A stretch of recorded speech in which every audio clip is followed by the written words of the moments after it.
बेटा question number 6 है हमारे पास, एक्सरसाइज 7.2 9th क्लास ट्रायंगल है। क्वेश्चन कहता है ABC is an isosceles triangle in which AB is equal to AC। कहते हैं एक आइसोसेलेस ट्रायंगल इसमें AB AC के इक्वल है और जो B है, जो BA है, ठीक है, BA is produce to D। देखो D यहां तक भी प्रोड्यूस हो सकता है, यहां भी हो सकता है, हमें नहीं पता, लेकिन जब हम आगे क्वेश्चन को रीड करेंगे तो हमें थोड़ा थोड़ा इंडिकेशन हो जाएगी।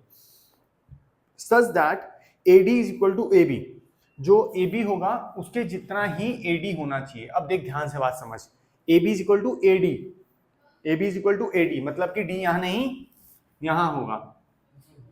उसने बोला AB is equal to AD, तो नीचे नहीं हो सकता। बोला क्वेश्चन रीड करेंगे समझ आ जाएगा। अच्छा जी, AD is equal to AB, show that angle BCD is a right triangle. BCD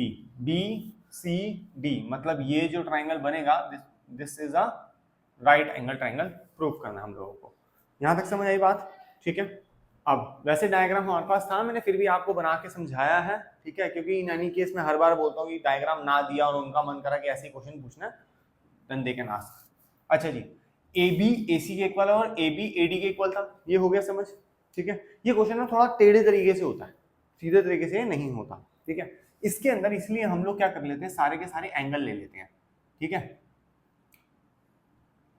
सबका नाम ले लेते हैं, जो जैसे यूज होगा उसको वैसे यूज कर लेंगे। इसका एंगल 1, इसका एंगल 2, 3, 4, 5, 6। लेकिन प्रूफ क्या करना है, BCD is a right angle triangle. To proof क्या है, BCD इज 90 डिग्री, राइट। अब क्या करें सर, हमें तो समझ ही नहीं आ रही क्या करना है इसके अंदर, है ना। हाँ अच्छा, एक छोटी सी ट्रिक, पहले ये बता, angle 3 plus angle 4 is equal to 180 degree हो सकता है लीनियर पेयर करके? हो सकता है लीनियर पेयर करके, okay. Angle 1 plus angle 2 plus angle 3 is equal to 180 degree हो सकता है angle sum property of triangle, angle sum property of triangle करके हो सकता है। अच्छा एक बात बता, एंगल 1 एंगल 2 के इक्वल हो सकता है? आइसोसेलेस ट्रायंगल है, किस लिए? हाँ, angle opposite to equal sides are equal. हम क्या लिख सकते हैं यहाँ पे, angle 1 is equal to angle 2 why angle opposite to equal sides are equal, ठीक है जी। आगे अब 1 जो है 2 के इक्वल हो चुके, तो मैं इसको एंगल 2 टाइम एंगल 1 लिख सकता हूं obviously, plus angle 3 is equal to 180 degree लिख सकते हैं, बिल्कुल लिख सकते हैं, क्लियर है। अच्छा अब एंगल 3 की यहां से, अभी इसको ऐसे कैसे रहने देते हैं, इसको इक्वेशन 1 मान लेते हैं, क्योंकि अब आगे जाएंगे तो मैं बताऊंगा कि हमने करना क्या है इसके साथ। सिमिलरली जैसे हमने नीचे वाला एक ट्रायंगल लिया था ABC, ठीक है, जैसे मैंने नीचे एक ट्रायंगल लिया था ABC, वैसे ही ऊपर वाला एक ट्रायंगल ले लेंगे ADC, ठीक है। इसके अंदर भी angle 4 plus angle 5 plus angle 6 is equal to 180 degree linear pair के करके, सॉरी एंगल सम प्रॉपर्टी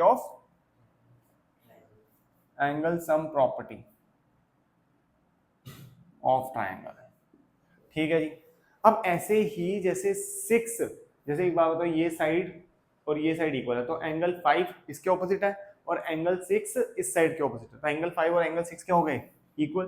तो angle 4 is equal to 2 time angle 6 लिख सकते हैं, ठीक है जी। अच्छा आपको पहले से ही पता है एंगल 3 जो है, वो एंगल 4 के साथ सम करके 180 डिग्री बनाना लीनियर पेयर।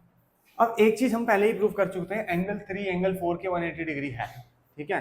तो एक काम करते हैं, यहाँ से एंगल 3 निकालते हैं और यहाँ से एंगल 4 निकालते हैं और उसको ऊपर पुट कर देते हैं, ठीक है। यहाँ से एंगल 3 निकालने के लिए क्या करेंगे, angle 3 is equal to 180 degree minus 2 time angle 1।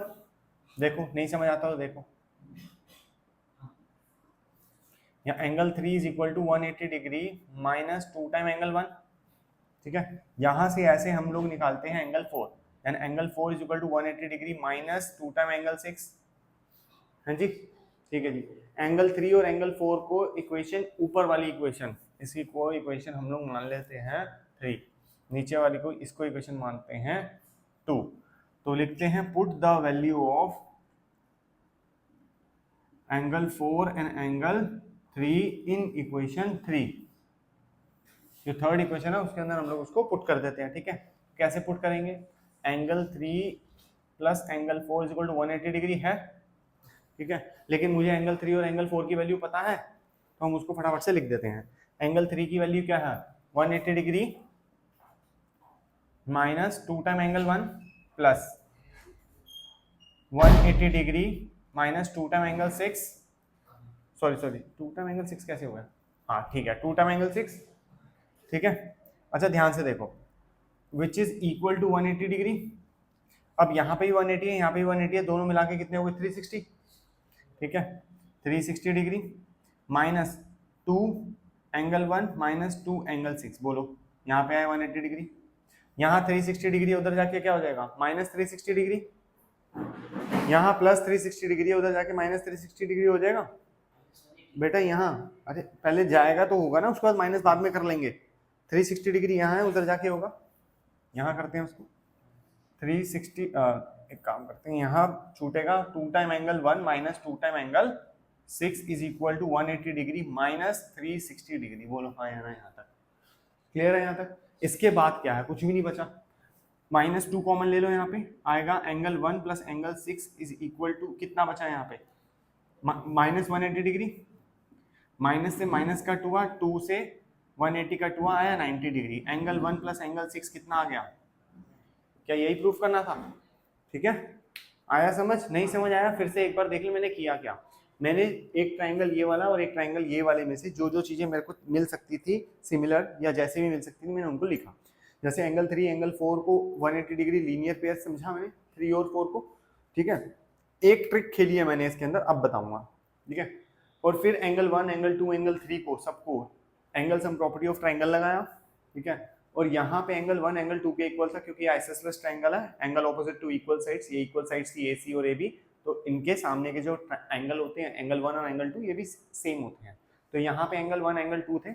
ठीक है, एंगल 1 जो था एंगल 2 के इक्वल था, तो मैंने इसलिए 2 टाइम एंगल 1 लिया।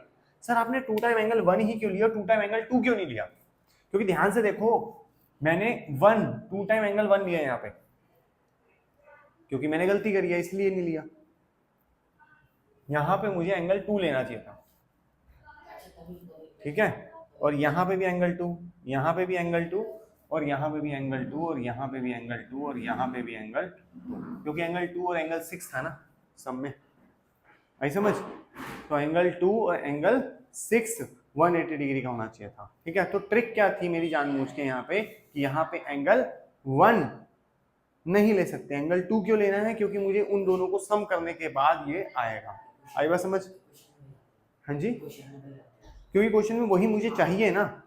अगर मैंने यहाँ पे एंगल 1 रखा था, ठीक है, एंगल 1 यहाँ रखा, तो वहां जाके एंगल 1 लिख देता, तो क्या एंगल 1 और एंगल 6 चाहिए था? मुझे नहीं चाहिए था। ठीक है, इसलिए मैंने जानबूझ के एक गलती छोड़ी, क्योंकि ट्रिक थी, समझ ही ना आएगी वरना। नीचे वो काम मैंने बिल्कुल ठीक किया, उसको नीचे देखेंगे। यहाँ एंगल 2 टाइम एंगल 2 हुआ। ठीक है, यहाँ पे 2 time angle 2 plus angle 3 is equal to 180 degree. तो यहाँ एंगल 3 की वैल्यू निकाल ली मैंने, और ये रही एंगल 3 की वैल्यू। अब ऐसे ही सिमिलरली मैंने ऊपर वाले ट्राइंगल्स के साथ किया, एंगल 4 एंगल 5 एंगल 6, ये वाला 4 5 6 वही 180 डिग्री। 4 की वैल्यू क्यों निकाली इस बार? 4 की वैल्यू इसने निकाली क्योंकि 3 और 4 की वैल्यू इसमें पुट हो जाएगी। ठीक है, तो 4 की वैल्यू मैंने निकाली इसके अंदर, 2 angle 6 is equal to 180 degree. Angle 6 ही क्यों लिया? एंगल 6 की जगह एंगल 5 क्यों नहीं लिया? क्योंकि एंगल 5 लेके मुझे कोई फायदा था नहीं, क्योंकि मेरे को इन दोनों का पेयर चाहिए था। यहाँ पे कोई दिक्कत नहीं है। Angle 6 180 degree minus 2 time angle 6, put the value करी, 3 और 4 की वैल्यू पुट करी इसके अंदर। ठीक है, कैलकुलेशन किया, मेरे को 2 और 6 का जो सम था वो 90 डिग्री आ गया। ठीक है, तो अब ये समझ आया कि एंगल 1 क्यों नहीं लिया और एंगल 5 क्यों नहीं लिया। अगर उनको लेते तो हमारा कोई फायदा होता ही नहीं। ठीक है ना।